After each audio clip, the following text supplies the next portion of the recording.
आपकी चित्तवृत्ति में आ गया कि मेरे को जीवन में एक बार शिव महापुराण की कथा करवाना है, या आपके मन में अगर आ गया, जितने आस्था चैनल के माध्यम से सुन रहे हैं, फेसबुक यूट्यूब के माध्यम से सुन रहे हैं, अपने अपने मोबाइल पर, अपने अपने टीवियों पर, और इस खरगोन की पावन धरा पर जो सुन रहे हैं, उनसे निवेदन करूंगा, यदि आपकी चित्तवृत्ति में आ गया कि मैं भी एक बार शिव महापुराण की कथा करवाऊं, तो संकल्प तुम्हारा है पर पूरा वो महादेव ही करेगा, उसको करना पड़ेगा। संकल्प तुम्हारा है पर पूरा वो करेगा। जन्म उसका है, जन्म उसने दिया, शरीर उसने दिया।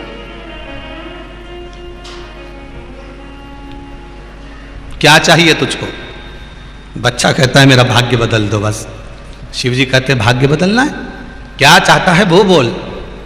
बच्चा कहता है बाबा मैंने आपको कहा था ना, मेरे स्कूल में सब नए नए कपड़े पहन कर आते हैं, खूब अच्छा अच्छा पकवान खाते हैं, मेरे पास कुछ भी नहीं है। शिव जी ने कहा चिंता मत कर, तू जा। अब तू तेरी माता का पुत्र नहीं है, तू हमारा पुत्र है। शिव महापुराण की कथा कहती है जो दिल से एक बार शंकर के पास जाकर दिल की बात कह देता है, शंकर जान जाते हैं कि ये मेरा अपना है। दो सहेली आपकी, दो सहेलियां हैं और दोनों बेस्ट फ्रेंड है। आपकी दो सहेली, तीन सहेली, चार सहेली, आपके चार दोस्त, दो मित्र, दोनों बेस्ट फ्रेंड, दोनों एकदम आपकी जिगरी जान से ज्यादा दोनों सहेलियां आपकी बहुत अच्छी, पर उस दो में से भी एक और ज्यादा अच्छी है। बोलो सही है कि गलत है?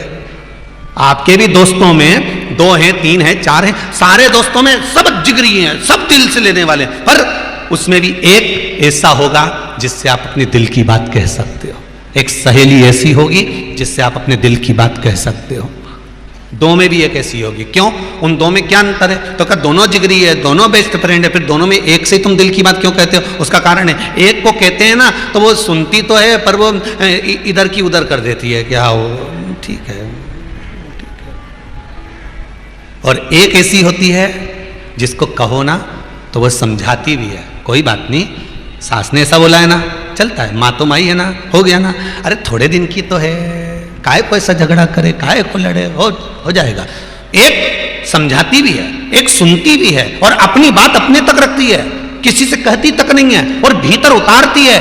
और अगर सहेली रो रही है तो वो भी रोने लगती है। बस जो आंसुओं की दशा को समझ जाए वही बेस्ट फ्रेंड है। दो हैं, जिगरी हैं, पर उसमें एक खास है।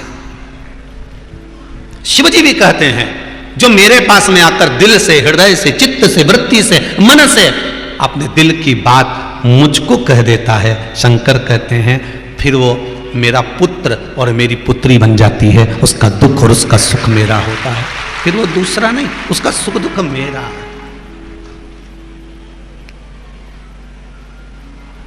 परम भगवदीय वैष्णव का सबसे पहला गुण आपको कथा के पहले दिन कहा था। क्या कहा था? परम भगवदीय वैष्णव के 26 गुण में से सर्वश्रेष्ठ गुण कौन सा है? कथा के प्रथम दिन में जब कथा 1 बजे चालू करी थी, उसके ठीक 2:30 बजे के करीब में एक बात कही थी, आपको ध्यान में होगा। 2:30 बजे एक संवाद कहा था कि परम भगवदीय वैष्णव के 26 गुण होते हैं, उस 26 गुण में से सर्वश्रेष्ठ गुण है जो परम भगवदीय वैष्णव होता है वो मौन रहकर, शांत रहकर, बोला था मौन रहकर, शांत रहकर भगवान की भक्ति में डूबा रहता है, वो परम भगवदीय वैष्णव होता है। और परम भगवदीय वैष्णव, सारे वैष्णवों में सर्वप्रथम वैष्णव कौन सा? भगवान शिव, भगवान शंकर परम भगवदीय वैष्णव वैष्णव गिने गए। जरा विचार करिए, दक्ष प्रजापति की यहाँ सभा लग रही है, दक्ष प्रजापति के यहाँ सब बैठे हुए हैं, 33 कोटि देवता उस सभा में विराजमान है, और दक्ष प्रजापति आ रहा है और शंकर भगवान मौन होकर बैठे हुए, सब खड़े हुए, भगवान विष्णु भी खड़े हुए, ब्रह्मा भी खड़े हुए, इंद्र भी खड़े हुए, वरुण देव भी खड़े हुए, गरुण देव भी खड़े हुए, 33 कोटि देवता जितने बैठे थे, जब दक्ष प्रजापति आए सब खड़े हुए, पर शंकर खड़े हुए थे? जम के तो बोलो, नहीं, शिव खड़े नहीं हुए।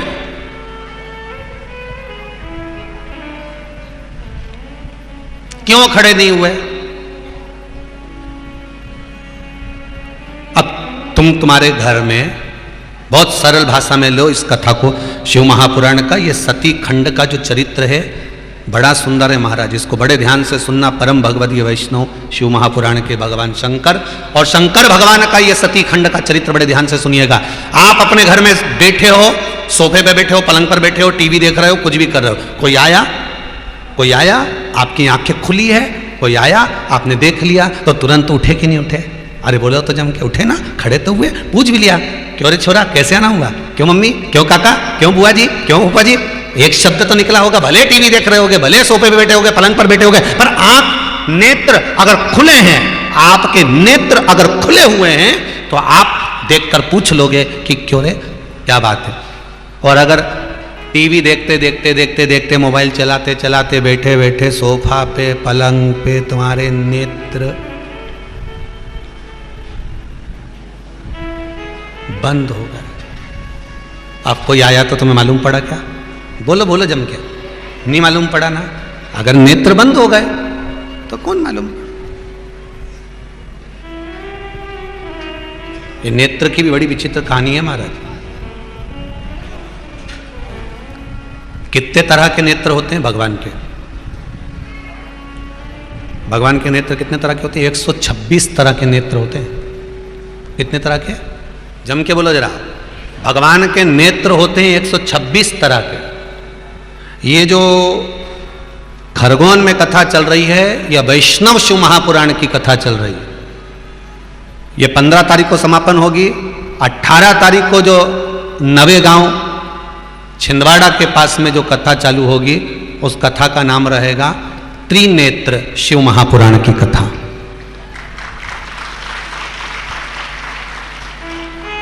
नवेगांव में जो कथा होगी उसका नाम रहेगा त्रिनेत्र शिव महापुराण की कथा।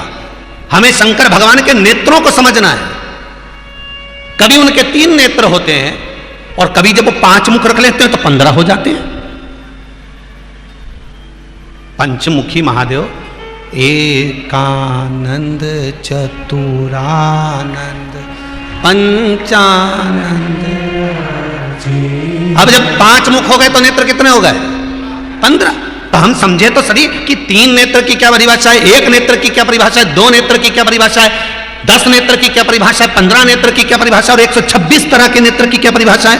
हमें समझना पड़ेगा कि शंकर जी के इतने नेत्र बढ़ते चले गए, भगवान के इतने नेत्र होते चले गए, उन नेत्रों से शिव जी ने देखा क्या था। हमारे तो 2 नेत्र हैं।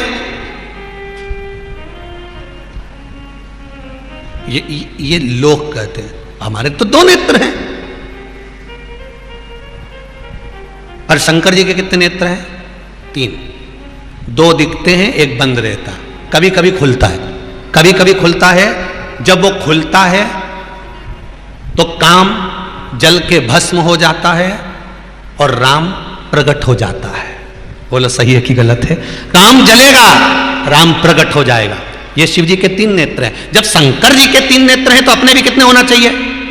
जम के तो बोलो, क्योंकि अपन भी तो पृथ्वी पर रहते हैं, शंकर जी भी पृथ्वी पर रहते हैं। जब भगवान शंकर के 3 नेत्र हैं तो हमारे भी 3 नेत्र हैं। एक नेत्र ये जिससे अपन अपनी अच्छाई देखते हैं, मैंने जो करा बहुत अच्छा करा, मेरी बराबरी कोई नहीं कर सकता। दूसरा नेत्र ये होता है जिससे अपन अपने परिवार की अच्छाई देखते हैं, मेरे परिवार ने जो करा, मेरे घर के लोगों ने जो करा, बहुत अच्छा करा। और तीसरा नेत्र हर व्यक्ति का यहाँ बीच में होता है, जिससे वो हर व्यक्ति की बुराई ढूंढता रहता है कि उसने ऐसा कर दिया, उसने वैसा कर दिया, उसकी बहू ऐसा, उसका बेटा ऐसा, वो बुराई ढूंढता है। और जब जब ये तीसरा नेत्र शंकर जी का खुलता है तो कामदेव जलकर भस्म होता है, और आपका तीसरा नेत्र जब जब खुलता है तो आपका करा हुआ सारा पुण्य जलकर भस्म होता है। हम दूसरे की जब बुराई देखते हैं तो हमारा करा हुआ सत्कर्म, हमारा करा हुआ अच्छा कर्म, हमारे द्वारा किया हुआ पुण्य कर्म सब जल जाता है। हमने दूसरे की बुराई देखी और सब गया। वो विक्रम और बेताल की कथा याद कर लो, तू बोला और मैं चला। हमने दूसरे की बुराई देखी, हमने दूसरे में ऐब देखा, हमने दूसरे के ऊपर एक उंगली उठाई तो ये 3 उंगलियां हमारी ओर जाकर कहती है तो अपने अंदर झांक कर देखो पहले। उस पर तो 1 उठी है, तुम्हारे ऊपर 3 उठी है।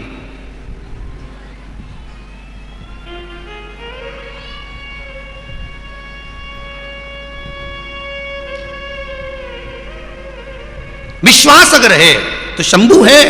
एक हमारे वो आशीष जी से, वो यहाँ पर भी जो एंकरिंग करते हैं भैया जी, वो बोल रहे होंगे कि गुरुजी का भी लोग विरोध करते रहते हैं। एक विरोध करा कि वो काली मिर्ची वाला, वो तो ठंडा हो गया। अब लोग दूसरा विरोध कर रहे हैं कि वो गुरुजी ने कथा में बोल दिया कि बच्चा शंकर जी पे वो बेलपत्री पे शहद लगा के और वो बेलपत्री सुनिए है ना, शिव जी को चढ़ाए, अच्छे नंबर से पास हो जाए।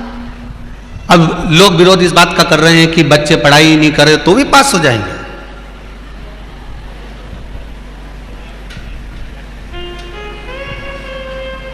कथा 2 साल से तुम लगातार, बोलो सही है कि गलत है, टीवी पर सुन रहे हो। जितनी उपाय बताएगा ये 2 साल में बताएगा। अब तुम अंदाजा लगाकर बैठो कि व्यासपीठ की महत्वता कितनी प्रबल होगी, मेरे शंकर का कितना वरदान होगा कि 2 साल से तुम बेलपत्री चढ़ा रहे हो तो स्कूल तक नहीं जा रहे तो भी पास हो जा रहे हो। और क्या चाहिए? अरे विरोध करने से पहले सोचो तो रे कि 2 साल से तुम बेलपत्री में शहद लगा के शंकर जी के लगा रहे और शंकर जी तुम्हें पढ़ने स्कूल तक नहीं पहुंचा रही और रिजल्ट हाथ में दे दे रही, ले पास जा। और क्या चाहिए इससे ज्यादा?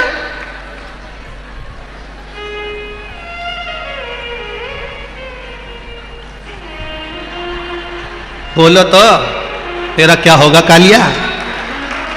सोचने वाली बात है।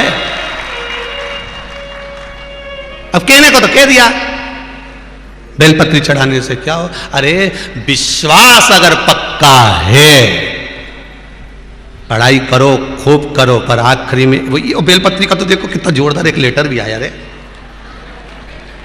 भगवान तुम्हारा भला करे रे दादा।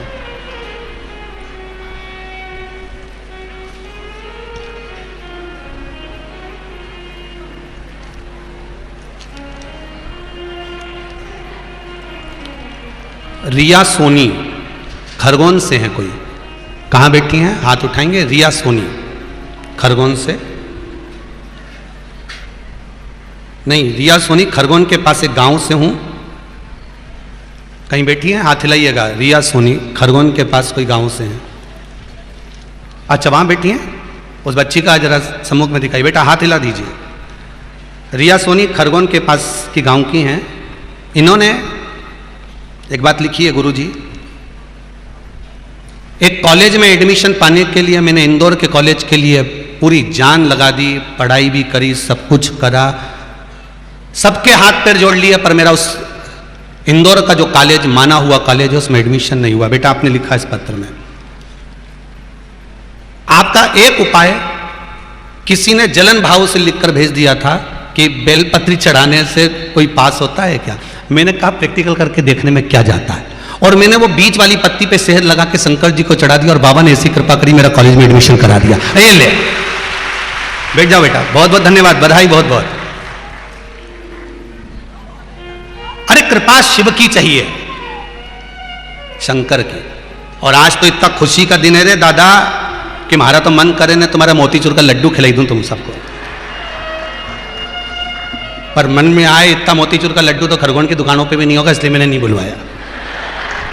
तो आज तो मेरा इतना मन की बात हो रही है कि इंदौर में मां अहिल्या शिव महापुराण की कथा कर आए हैं, और वो मालवा की महारानी आज काशी के मंदिर में स्थापित होने जा रही है। इससे खुशी की बात कुछ नहीं है, इससे खुशी की बात कुछ नहीं हो सकती। मैं मोदी जी को धन्यवाद दे दूंगा, आदरणीय योगी जी को धन्यवाद दूंगा, सीएम और पीएम दोनों को, कि धन्यवाद जिस मालवा की महारानी मां अहिल्याबाई जिसने काशी के मंदिर का निर्माण करवाया था, गया जी के मंदिर का निर्माण करवाया था, जिसने महेश्वर के घाटों का निर्माण करवाया था, वो अहिल्याबाई की मूर्ति वहां थी नहीं। आपको बहुत बहुत धन्यवाद कि मेरी मालवा की महारानी आज उत्तर प्रदेश की काशी में बनारस में जाकर विराजमान हुई है। आज पूरे मालवा और निमाड़ के लिए तो खुशी का दिन होना चाहिए कि तुम्हारे क्षेत्र की महारानी वहां काशी के मंदिर तक पहुंच गई है। आपके लिए आज प्रसन्नता का दिन होना चाहिए। और धन्यवाद आदरणीय मोदी जी को, योगी जी को, जिन्होंने मां अहिल्या शिव महापुराण की लाज रखी और मां अहिल्याबाई को इंदौर से ले जाकर काशी में स्थापित करा, उसके लिए धन्यवाद, बहुत बहुत धन्यवाद। कथा आप तक पहुंची उसके लिए बहुत बहुत धन्यवाद। करो कहे महाराज जी बेलपत्ती चढ़ाने से। मेरा तो एक निवेदन आप सबसे है, जो जो ये विरोध करते हैं ना, इनको ये समझना चाहिए कि कम से कम कुछ भी करो, परंतु अब लड़का अगर कैसे भी जा रहा है, छोरी कैसी भी जा रही है, एक बेलपत्री सेहत लगा के जा तो शंकर के पास रही है। खुशी होना चाहिए कि हमारा हिंदू धर्म का व्यक्ति कैसे भी जाए पर मंदिर में तो जा रहा है, किसी भी भाव से जाए पर पहुंच तो रहा है। पर ना जाने ये विरोध करने वाले मेरे को समझ में नहीं आता कि ये दूसरे धर्म का विरोध क्यों नहीं करते, ये केवल हिंदू धर्म वालों का क्यों विरोध करते, ये समझ में नहीं आता। और आप भी फेसबुक पे 2-4 उनको लाइक भी कर दो, 2-4 लोग उनका व्हाट्सएप पे जवाब भी दे दो। सीधा लिख के भेजना चाहिए हिंदू की औलाद है कि किसकी है, लिख के भेज, फिर भेज कि क्या भेजा तूने। जो आड़े तेरे कमेंट्स करे, आड़ी तेरी बात व्हाट्सएप पे, फेसबुक पर, यूट्यूब पर कुछ भी डाले, तुम पहले लिख के भेजो हिंदू का है, समझ गए, उतना ही काफी, बस अपने तो कुछ बोलना ही नहीं था। आप अगर शिव की आराधना, फिर निवेदन करूंगा दिल से, मन से, चित्त से, वृत्ति से, एक बार आप शिव से आराधना कर कर तो देखो। जब वो बच्चा 7 साल का शिव से कहकर शंकर को प्रकट हो कर सकता है, तब कहो तो। अगर समस्या विकट है तो मेरा महाकाल भी आपके निकट है, क्यों टेंशन लेते हो। शिव तुम्हारे पास में है, शंकर तुम्हारे करीब में है, तुम उससे बोलो तो। लाखों के दुखड़े जो तू हर गया डमरू वाले, फिर मेरे दुखड़ों को देख कर क्यों डर गया डमरू वाले। अगर लाखों के दुखड़े तूने हरे हैं तो मेरा दुख कोई इतना बड़ा थोड़ी ना है, सुनता है।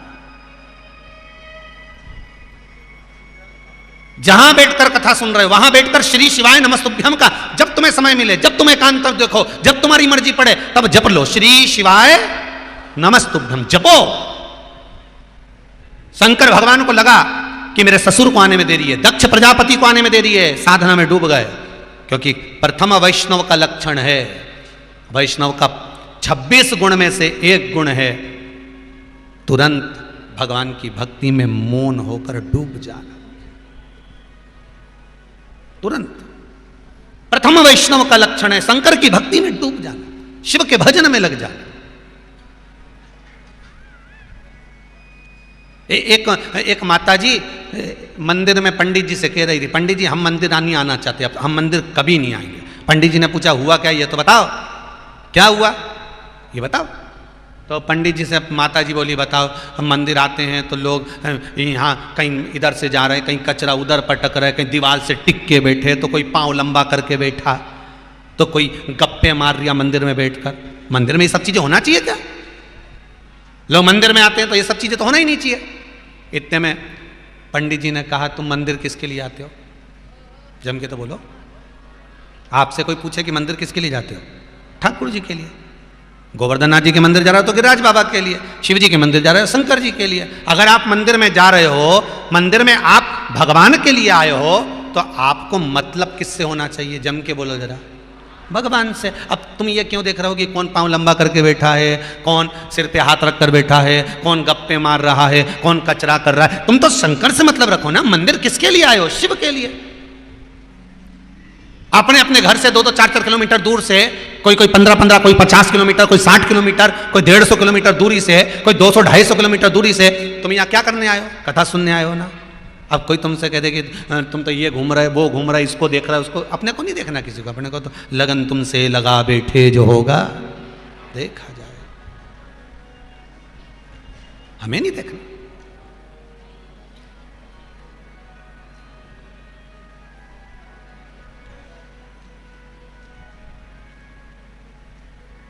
शंभु शरणे पड़ी मांगू घड़ी रे, दुख काटो दया करी ने दर्शन। आज शंकर भगवान समाधि में लीन हो गए। शिव, उनको लगा दक्ष प्रजापति को आने में देरी है। शिव महापुराण का सती खंड कह रहा है, उनको लगा आने में देरी है, तो शंकर समाधि में लीन हो गए।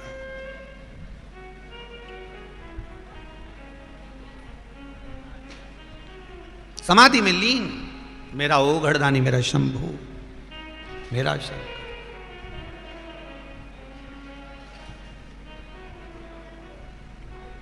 अब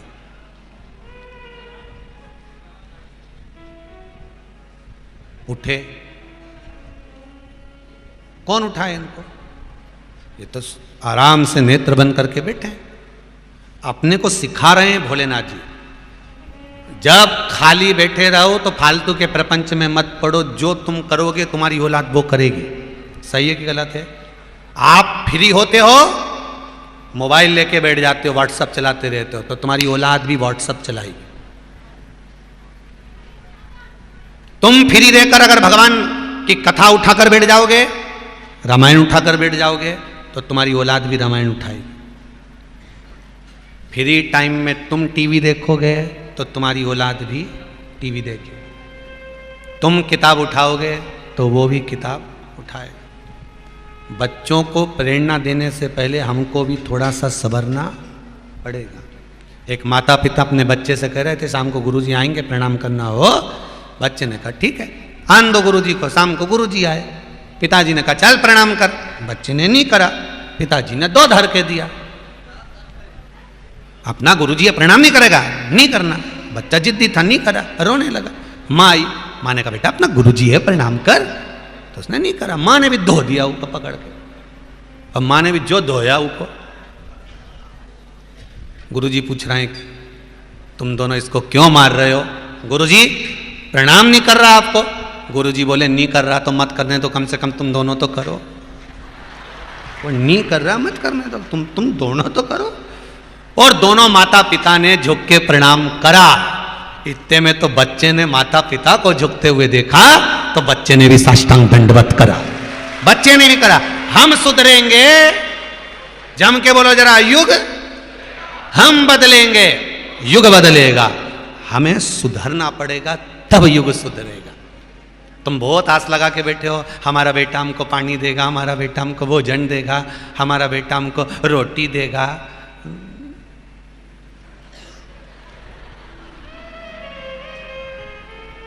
खोपड़िया फोड़ने के सिवाय कहीं नहीं करेगा। तुम मरे, वो बांस पकड़ा दे घर का लोग, कोई दूसरा नहीं पकड़ा है, परिवार वाले ही पकड़ा है। लोटा फंसा के घी का पकड़ ले बेटा।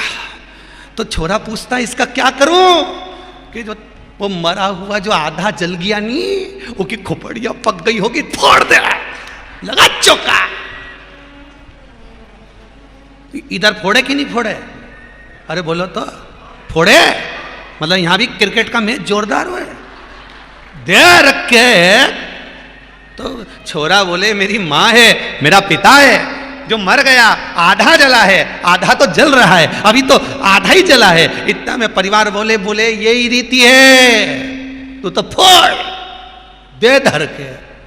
और जो लोटा से सिर फोड़ा, उनमें घी उंडेला और लकड़ी पीछे फेंक दी। और नीचे झुक के गांव का लोग बोले प्रणाम करो, प्रणाम करो। यही गांव का लोग पहले क्यों नहीं बोला कि डोकरी के प्रणाम करो, प्रणाम करो? मरने के बाद ही बोला प्रणाम करो।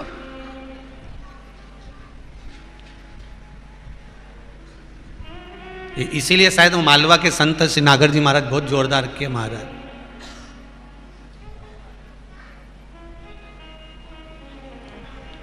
बहुत जोरदार बात की उन्होंने। महाराज नहीं कोई संगी ने, नहीं कोई साथी, कोई संगी ने, नहीं कोई साथी, कोई नहीं संसार में, ना संगी ना साथी।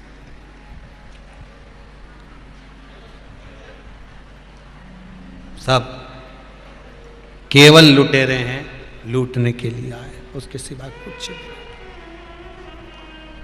जब आए मरण का मौका, कहीं हो ना जाए धोखा, मेरे प्राण छूटे भोलेनाथ तो तुम नंदी ले। मेरे दीन बंधु भगवान रे, नंदी पे चढ़ के जब घोड़ा मिले ना गाड़ी, चलने की हो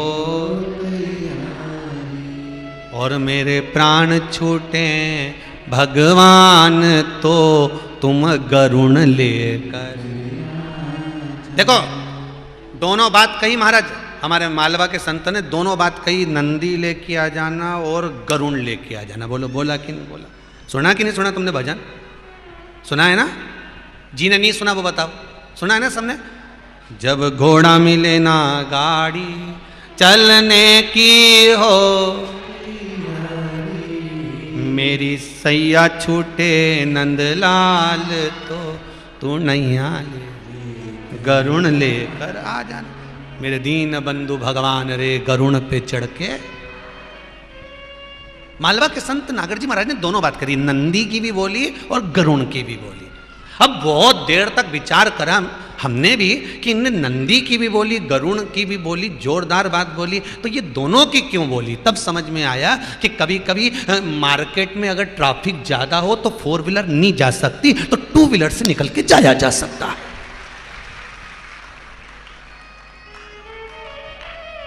सही है? और वैसे भी 2 व्हीलर में बैठने में जो आनंद है नहीं जी, वो 4 व्हीलर में नहीं है। 4 व्हीलर में क्योंकि पति चलाए और तुम इधर बाजू में बैठो इतनी दूर, और 2 व्हीलर में 2 व्हीलर अंतर है। अरे बोलो तो, है नहीं कि नहीं है? अंतर है। 4 व्हीलर में बैठने में मजा आए कि 2 व्हीलर में? बोला जम के बोला महाराज। 2 व्हीलर में हम आनंद आए। कभी कभी 4 व्हीलर गड़बड़ हो जाए तो फिर दूसरे की बुलाना पड़ जाए। जैसे व्हाइट कलर की टवेरा अगर गड़बड़ हो जाए तो फिर ब्लैक कलर की स्कॉर्पियो बुलाना पड़ जाए। तो व्हाइट कलर की टवेरा तो हमारे शंकर जी के पास में है, नंदी, और ब्लैक कलर की स्कॉर्पियो यमराज के पास है, पाड़ा। यमराज के पास क्या है? पाड़ा। तो इससे तो इनके चक्कर में नहीं पड़े दादा। हमारे पास तो 2 व्हीलर, हमारा गोविंदा भला, गोपाला भला, हमारा नारायण भला, तो हमारा दीन बंधु भगवान रे गरुण पे चढ़कर आना। जब घोड़ा मिले ना गाड़ी, चलने की हो तैयार, मेरे प्राण छूटे गोपाल, तो तू नैया ले। जब तन में उठेगी ज्वाला, सुन लो जी खरगोन वाली अच्छे से, और जितने कथा में भेरू बैठे हैं वे भी, जब तन में उठेगी ज्वाला, कोई पास ना आने, हम सब की सुन के पुकार रे, तू नंदी ले।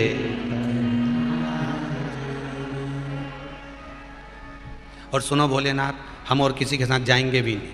तुम ये मत सोचना कि किसी के साथ जाएंगे, और अपने को जाना भी नहीं। जी हो, वो एक गाना है ना पहले चलता था, पहला संदेशा हमारे ससुर जी का आया नड्डा डोकरा के साथ नहीं जाऊं, और दूसरा संदेशा हमारा जेठ जी का आया या मुच्छंदर के साथ भी नहीं जाऊं, और फिर आखिरी संदेशा हमारा पिया जी का आया नंगे पैर दौड़ी चली जाओ। तो तुम भी बस इसी तुम्हें आखिरी में जब प्राण छूटे, यमराज बंदी बनाने आ जाए, घबराना मती। कह देना शिव महापुराण की कथा सुनी है खरगोन में, ब्रजतारा कॉलोनी में सियोर वाला महाराज आया था सुनाने के लिए। यमराज तू कैसे आ गया? मुच्छंदर तेरे साथ तो नहीं जाऊंगा, कालिया निकल यहां से, साफ बात, नहीं जाऊं। तो यमराज भी घबराएगा। तो तूने कथा सुनी है? हाँ शिव पुराण सुनी। तो यमराज बोलेगा चित्रगुप्त तू चले जा। चित्रगुप्त महाराज लेने आएंगे तो इतने में फिर कह देना ये टोपी, मुच्छंदर तेरे साथ भी नहीं जाऊं। तो फिर जाएगी किसके साथ? तो कहा जिसकी कथा सुनी उसी के साथ जाऊंगी। अच्छा शिव के साथ? बस अब फिर आखिरी संदेशा मेरे भोला जी का आया, फिर नंगे पैर दौड़ी चली जाऊं। अब तो कोई कारण ही नहीं बचा, ने डोकरा ने मुच्छंदर कहीं करेगा, अपने नहीं जाना। आपने तो शंभु त्रिकालदर्शी कैलाशी अविनाशी हे शिव, अंत समय में आप आए, आपसे प्राप्त।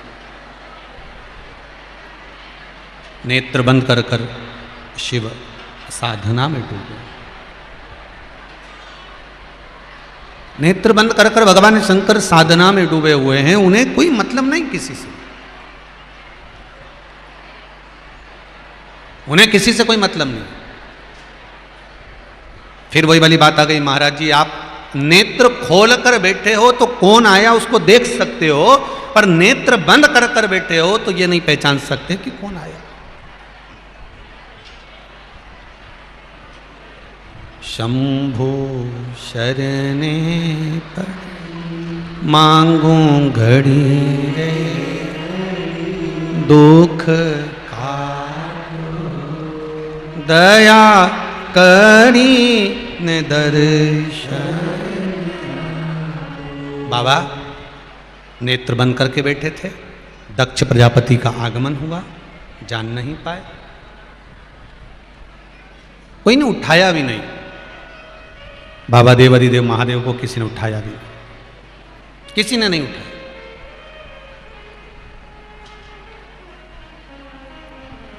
और नेत्र बंद,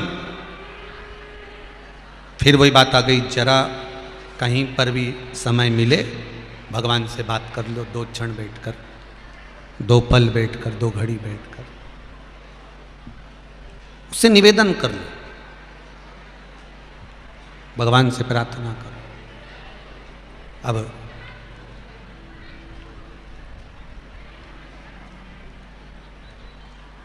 जो प्रार्थना करी, जो निवेदन किया, शंकर भगवान तो नेत्र बंद करके बैठे थे और दक्ष प्रजापति का आगमन हो गया।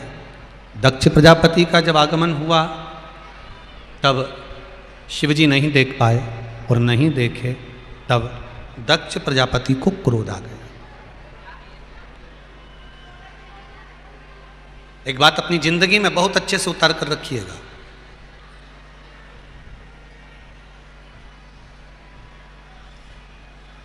चार चीजें कभी मत तोड़ो जीवन में।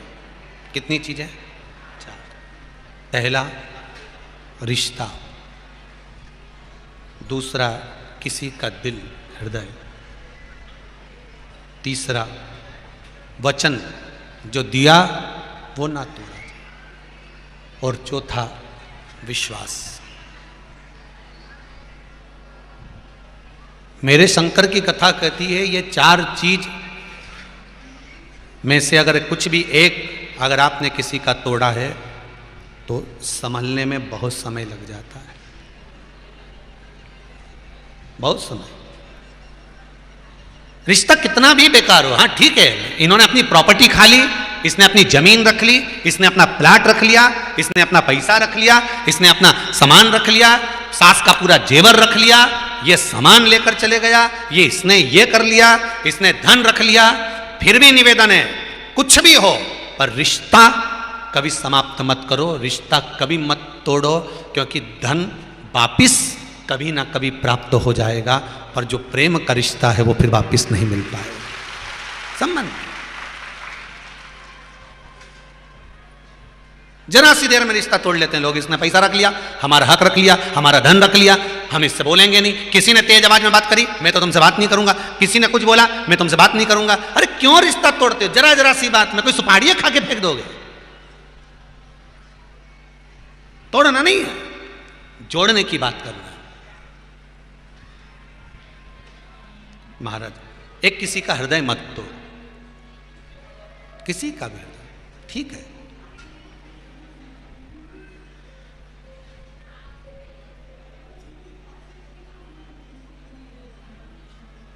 तीसरा वचन अगर किसी को दिया है मत तोड़, और चौथा विश्वास, भरोसा कभी ना तोड़िए।